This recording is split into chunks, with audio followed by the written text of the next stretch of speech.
Cyril Brun. Bonjour. Donc, vous êtes actuellement candidat pour la circonscription nord-ouest de la liste Force Vie pour les élections européennes du 25 mai prochain. Donc, le thème d'aujourd'hui porte sur la défense des valeurs chrétiennes et des racines européennes. Un des grands débats au moment de la rédaction de l'essai de constitution européenne a porté sur les valeurs, la reconnaissance ou non des valeurs chrétiennes de l'Europe. Quelle est la position de Force Vie à ce sujet?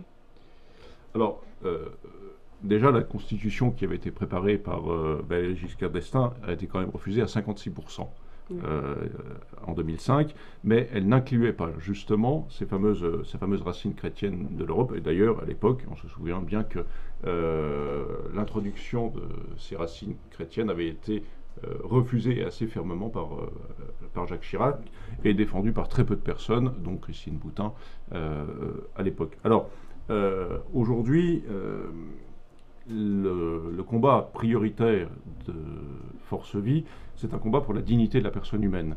Et la dignité de la personne humaine inclut naturellement sa dimension spirituelle.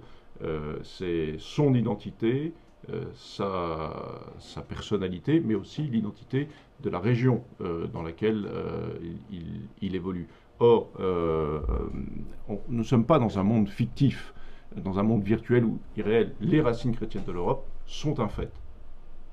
Et le nier, c'est de l'idéologie, mais c'est aussi mortifère pour la dignité de la personne humaine. Pour toute personne qui se constitue a besoin de son histoire, de son passé. N'importe quel psychologue le dit. Et l'histoire, l'identité culturelle d'une région, d'une nation, d'un peuple, fait partie de la constitution même de la personne. Donc ces racines chrétiennes de l'Europe sont un fait, et il est essentiel pour la dignité de la personne de l'intégrer. N'est-ce pas pourtant un débat d'arrière-garde? Alors déjà, qu'est-ce qu'on appelle d'arrière-garde? Nous avons tout un débat, en gros, depuis les Lumières, sur le progrès et le conservatisme. Le conservatisme serait d'arrière-garde et le progrès forcément d'avant-garde. Mais c'est un faux débat. La question, c'est qu'est-ce qui est réellement? Tout ce combat que l'on dit progressiste, qui se veut d'avant-garde, d'ailleurs si vous regardez bien le combat d'avant-garde, toute cette gauche idéologique qui se dit d'avant-garde, maintenant elle devient très conservatrice sur des positions 68ardes précisément, qui elles sont réellement d'arrière-garde. Et pourquoi est-ce qu'elles sont d'arrière-garde? Parce qu'elles ne correspondent pas à la vérité profonde de la personne. Et donc elles se démodent. Tandis que la réalité de ces racines chrétiennes de l'Europe, c'est une réalité, donc c'est indémodable. Qu'il y ait une histoire supplémentaire qui se soit ajoutée depuis. C'est-à-dire que depuis, on a effectivement un combat contre les racines chrétiennes, qui font aussi partie de l'histoire de l'Europe et qu'il ne faut pas nier. Mais nier les racines chrétiennes de l'Europe, c'est ça qui est réellement d'arrière-garde. Ce dont on a besoin aujourd'hui, c'est de réaffirmer des choses qui sont, de revenir dans le réel, justement. Quelle pourrait être une politique culturelle de l'Europe qui assumerait justement davantage son histoire, y compris spirituelle? Alors, à plusieurs niveaux. Déjà, la reconnaissance des valeurs chrétiennes qui ont constitué l'Europe. Le droit, aujourd'hui, repose sur la conception chrétienne de la personne. Même la notion de solidarité repose sur la conception chrétienne de la personne.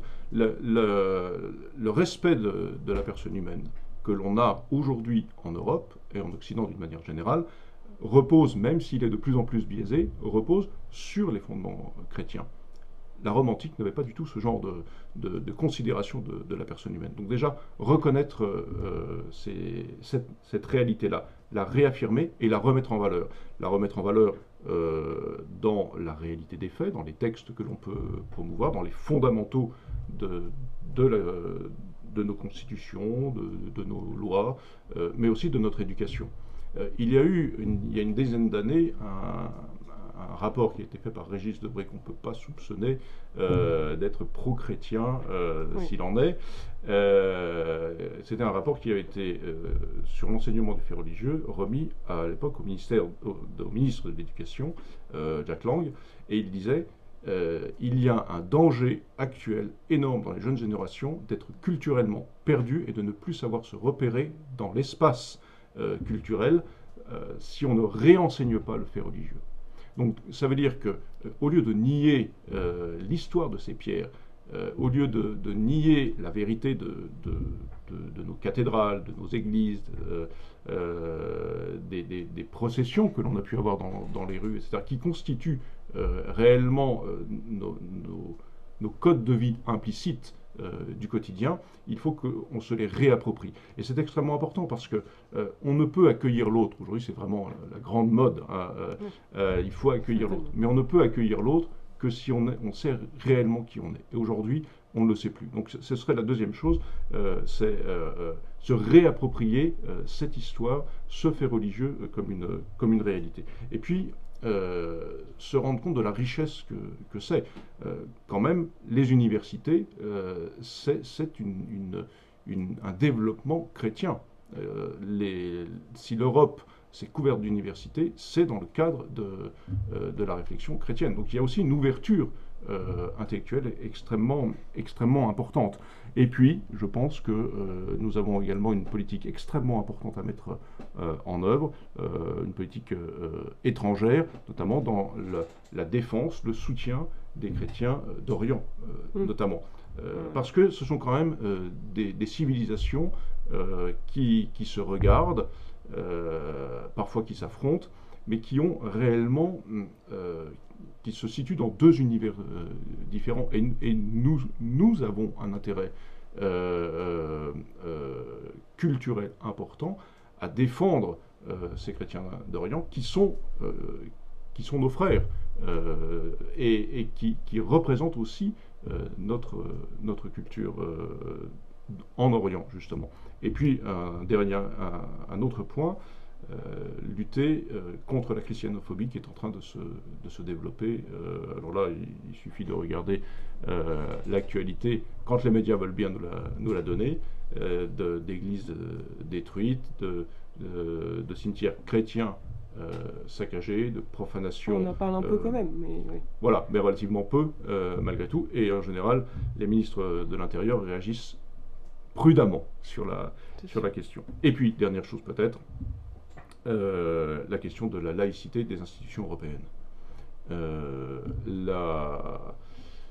Ce qu'on appelle laïcité, aujourd'hui, est plutôt du laïcard, de l'anti-religieux. Si on remettait une véritable laïcité dans les institutions, et notamment dans la Cour de justice européenne, nous aurions une autre promotion de la personne humaine réellement, une autre défense de la personne humaine.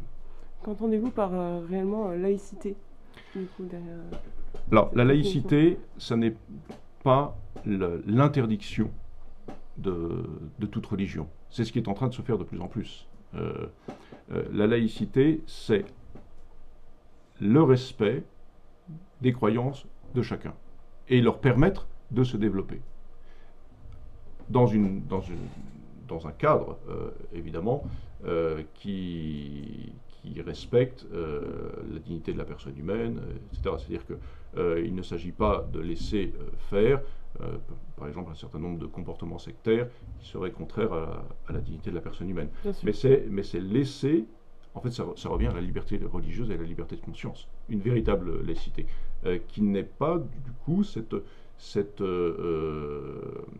fausse neutralité qui, au contraire, cherche à éradiquer de la place publique, et même on essaye de plus en plus de le faire dans les entreprises, éradiquer le fait religieux, et finalement éradiquer la conscience. D'accord. Mais alors, du coup, faudrait-il que l'Europe redevienne chrétienne ? Alors il y a deux choses.